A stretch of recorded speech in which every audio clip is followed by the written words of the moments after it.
ሰላም ጤና ይስጥልን ክቡራን ተመልካቾቻችን እንደምናላችሁ ይህ ቃለ ቀርን ሚዲያ ነው። የቅዱስ ሲኖዶስ መግለጫ በስመ አብ ወወልድ ወመንፈስ ቅዱስ አሐዱ አምላክ አሜን። ከኢትዮጵያ ኦርቶዶክስ ተዋሕዶ ቤተክርስቲያን ቅዱስ ሲኖዶስ የተሰጠ መግለጫ። በመንፈስ ቅዱስ የሚመራው የኢትዮጵያ ኦርቶዶክስ ተዋሕዶ ቤተክርስቲያን ቅዱስ ሲኖዶስ በፍትሐ መንፈሳዊ አንቀጽ 5 ቁጥር 164 በተደነገገው መሰረት የርክበ ካህናት መደበኛ ስብሰባውን ከግንቦት 6 ቀን 2017 ዓ.ም እስከ ግንቦት 19 ቀን 2017 ዓ.ም ድረስ አካሂዷል። የመንበረ ሐዋርያት ወራሽ የሆነው ቅዱስ ሲኖዶስ ለቤተክርስቲያናችን አንድነትና እድገት፣ ለሀገርና መረጋጋት፣ ለሐዋርያት ተልእኮ መስፋፋትና ለመንፈሳዊ ልዕልና ልዩ ትኩረት በመስጠትም አስፈላጊውን ውሳኔዎችን አሳልፏል።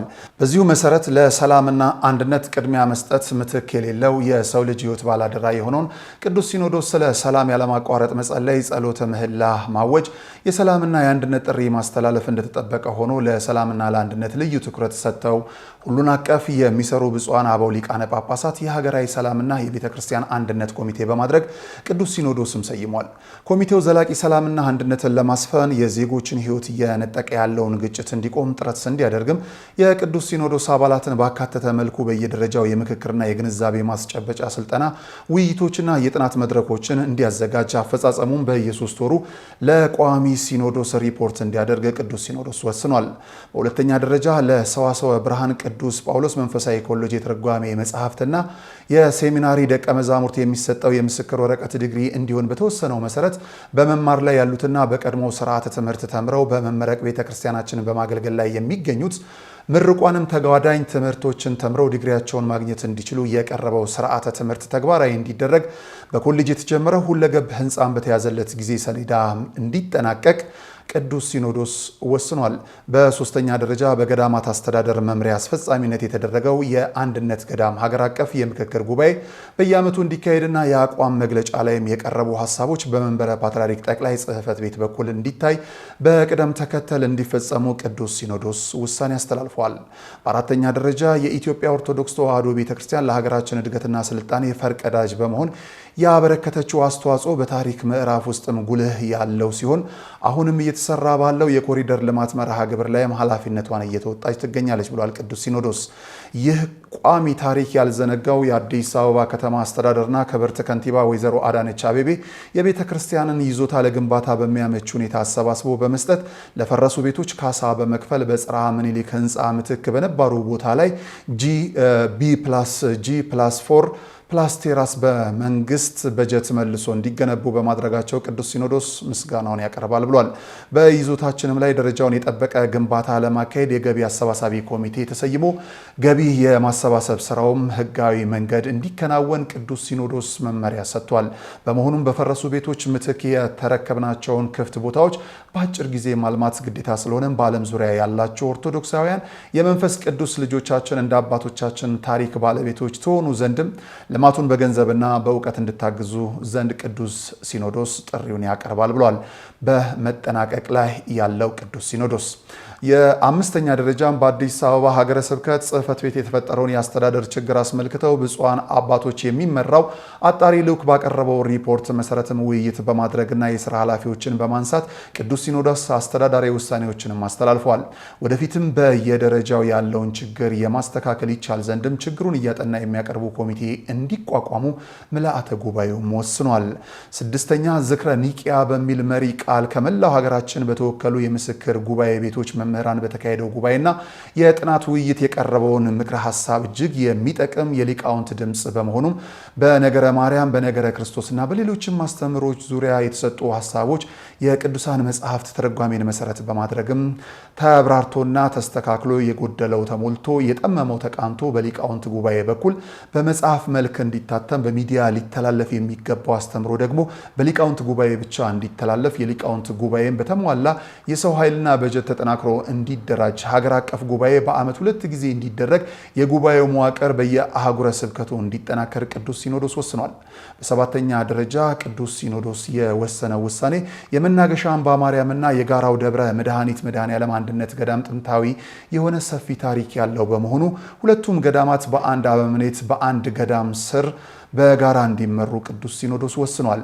በስምንተኛ ደረጃ በቅድስት ሀገር ኢየሩሳሌም የኢትዮጵያ ኦርቶዶክስ ተዋሕዶ ቤተክርስቲያን ገዳማት መነኮሳትን ከመላክ ጀምሮ በአስተዳደራዊና ቀኖናዊ አሰራርነት ክፍተት ምክንያት የተከሰቱ ችግሮች በማረምና ሊቀ ጳጳሱን በማዘዋወር ማዕከላዊ መዋቅር እንዲጠበቅ ቅዱስ ሲኖዶስ የወሰነ ሲሆንም ነባሩ መተዳደሪያ ደንብ ተሻሽሎ እንዲቀርብ በብፁዕ ሊቀ ጳጳስ የሚመራ ኮሚቴ ሰይሟል። ዘጠነኛ የኢትዮጵያ ኦርቶዶክስ ተዋሕዶ ቤተክርስቲያን በሕገ ልቦና በሕገ ኦሪትና በሕገ ወንጌል ያገኘቻቸውን ዶግማና ቀኖናዊ ትውፊትን ሀብቶቿ የሕግ ጥበቃና ከለላ አግኝተው ሃይማኖታዊ፣ ታሪካዊ ሁለንተና ይዞታቸውን ሳይለቁ ተከብረውና ተጠብቀው ለትውልድ እንዲተላለፉ ቅዱስ ሲኖዶስ ውሳኔ ሰጥቷል። በአስረኛ ደረጃ የ2018 ዓ.ም የበጀት እና የካፒታል ዓመታዊ በጀት ብር 5 ቢሊዮን 407 ሚሊዮን 415607 ብር ከ25 ሳንቲም እንዲሆን ውሳኔ ሰጥቷል ማለት ነው። 11ኛ በቅድስት ሥላሴ መንፈሳዊ ዩኒቨርሲቲ በመገንባት ላይ የሚገኘውን ህንፃ በተመለከተ የተፈጠረው የአሰራር ግድፈት እንዲታረም ዩኒቨርሲቲው ከባንክ ጋር የገባው የብድር ውል እንዲቋረጥና የተጀመረው ህንፃ በራሱ አቅም እንዲገነባ ሆኖ የቤተክርስቲያናችንን አንጡራ ሀብት ማለትም ህንፃዎችን፣ መሬቶችና ሌሎች ቋሚ ንብረቶችን በማስያዝ የሚደረጉ ብድሮች ተፈጻሚ እንዳይሆኑ የሚያደርግ መመሪያ ለሁሉም አህጉረ ስብከት እንዲተላለፍና ቅዱስ ሲኖዶስም ወስኗል።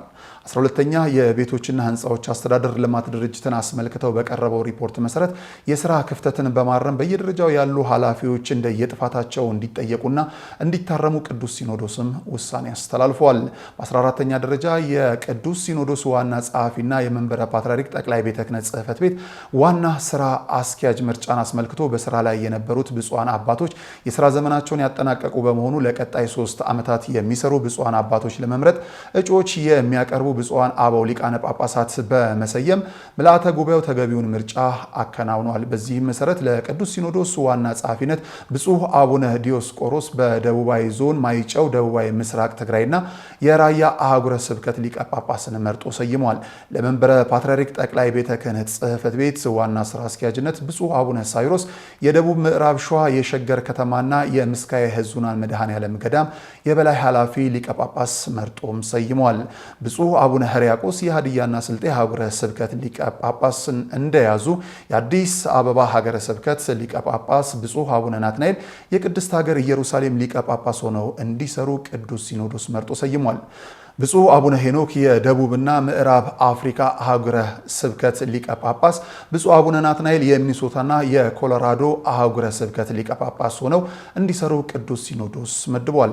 14ኛ ብፁዕ አቡነ ገብርኤል የምዕራብ ሸዋ ሀገረ ስብከት ሊቀ ጳጳስ፣ ብፁዕ አቡነ ፊልጶስ የደቡብ ኦሞና አሪዞኖች አህጉረ ስብከት ሊቀ ጳጳስ፣ ብፁዕ አቡነ በርናባስ የደቡብ ካሊፎርኒያ አህጉረ ስብከት ሊቀ ጳጳስ በሚዲያ ያስተላለፏቸው ትምህርቶች ስህተትና ነቀፋ ያለባቸው መሆናቸውን አምነው ቅዱስ ሲኖዶስና መላውን ሕዝበ ክርስቲያን ይቅርታ በመጠየቅ ሊቃውንት ጉባኤ ከቅዱሳት መጽሐፍት በማጣቀስ ያቀረበውን አስተምሮ የተማሩና የሚያምኑበትን የሚያስተምሩ መሆኑን በመግለጻቸው ቅዱስ ሲኖዶስም የሶስቱን አባቶች ይቅርታ ተቀብሎ ወደፊት እንዲህ አይነት ስህተት ትምህርት ውስጥ እንዳይገቡም ነቀፋ ያለበት ትምህርታቸውንም በማረምና በማስተካከል ርቱዕ የሆነውን የቤተ ክርስቲያን አስተምሮ መሰረት በማድረግ በኢትዮጵያ ኦርቶዶክስ ተዋሕዶ ቤተ ክርስቲያን መገናኛ ብዙሃን ስርጭት ድርጅት በመቅረብ ትምህርት እንዲሰጡ በማለት ምልዓተ ጉባኤው ወስኗል።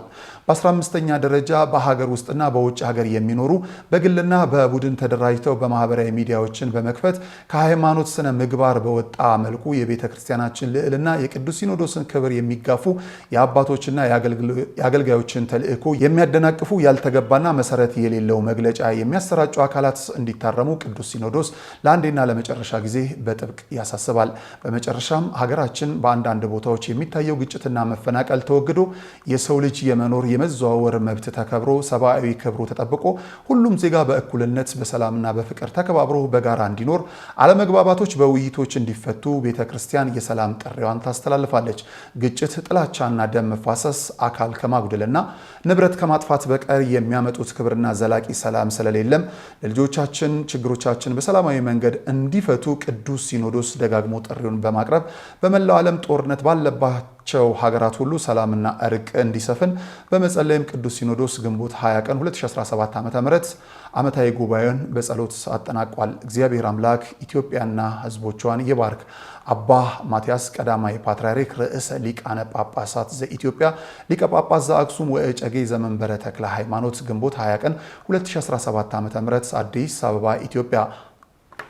ክቡራን ተመልካቾቻችን እንግዲህ ግንቦት 20 ቀን 2017 ዓ.ም የተጠናቀቀው የቅዱስ ሲኖዶስ ጉባኤ መግለጫው ይሄንን እያመለከተ ነበር። በመጨረሻ ደረጃ ላይ የተነሳው በማህበራዊ ሚዲያ ላይ መሰረት የሌለው በብፁዓን አባቶች እንዲሁም በቤተ ክርስቲያናቱ ላይ ሐሰተኛና ሌሎች መርዝ የሚተክሉ መግለጫዎችን የሚሰጡ የሚዲያ ባለሙያዎችን እንደዚሁ የመጨረሻ ማስጠንቀቂያ ሰጥተናል ብለዋል ብፁዓን አባቶቻችን። እንግዲህ በሚዲያ ዘርፍ ላይ ላለነው በጸሎት ያስቡን። ሀገራችን ኢትዮጵያ ቅድስት ሀገርን ማለት ነው ሰላሟን ይመልስልን።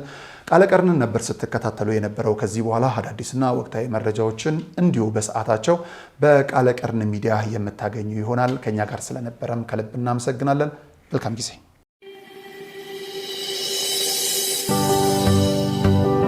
ከዲኤምሲ ቤት ለመግዛት ዛሬ ከነገ እያላችሁ የትላንት ዕድላችሁን ያልተጠቀማችሁ ሁሉ ታላቅ የምስራች አለን። አዎ ምስር ብሉ ለምትሉን ሁሉ የመጨረሻው ብሎክ ለሽያጭ ቀርቧል። ከብሎኮች ሁሉ ፊት ለፊት የከተማና ሂልሳይድ እይታ ያለውን ብሎክ ከባለ 1 እስከ ባለ 4 ክፍል መኝታ ቤቶችን በማይታመን ዋጋ ስናቀርብላችሁ ታላቅ ደስታ ይሰማናል። በካሬ 78,000 ብር ጀምሮ የ8% ቅድመ ክፍያና 60% የባንክ አማራጭ ተመቻችቷል። ዲኤምሲ ሪል ስቴት። አዎ አሁን ለነቃ ጊዜው አልረፈደም። ለቡ መብራት ኃይል የሚገኙትን ሳይቶች ከጎበኙ በኋላ ያለ ጥርጥር ደስታዬ እዚህ ይጀምራል ብለው ይቀራሉ። ለበለጠ መረጃ ከታች ባስቀመጥናቸው ስልክ ቁጥሮች ይደውሉ።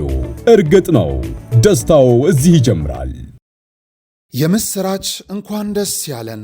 ስጦታዎቻችሁን በታማኝነት አስገብተናል፣ ስራዎቻችንንም አጋምሰናል።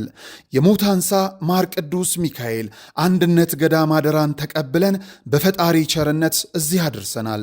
ገና ስናስበው በመብርሃን ተደግፈን የመድኃኔ ዓለምን ፈቃድ ጠይቀን በእናንተ ውድ ኦርቶዶክሳውያን ተማምነን የጀመርነውን የእናቶቻችንን በዓት ግንባታ አሁን አጠናቀናል።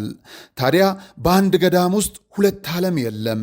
ወዲህ በብርሃን የተሞላ የእናቶች ስፍራ፣ ወዲያ ፈጽሞ ለጸሎት የማይመች የአባቶች በዓት። እኛ ልጆቻቸው እያለን ለምን የተዋህዶ ልጆች አባቶቻችን ልክ እንደ እናቶቻችን እናሳርፋቸው። ስለዚህ የጀመርነው ልግስና ቢቀጥል በእኛ በልጆቻቸው ዘውትር እንድንመረቅ ዝቅ ብለን ከእግሮቻቸው የሊቀ መልአኩ ጥበቃ አይለየን፣ የአባቶቻችንም ምልጃ ጸሎታቸው። አሜን።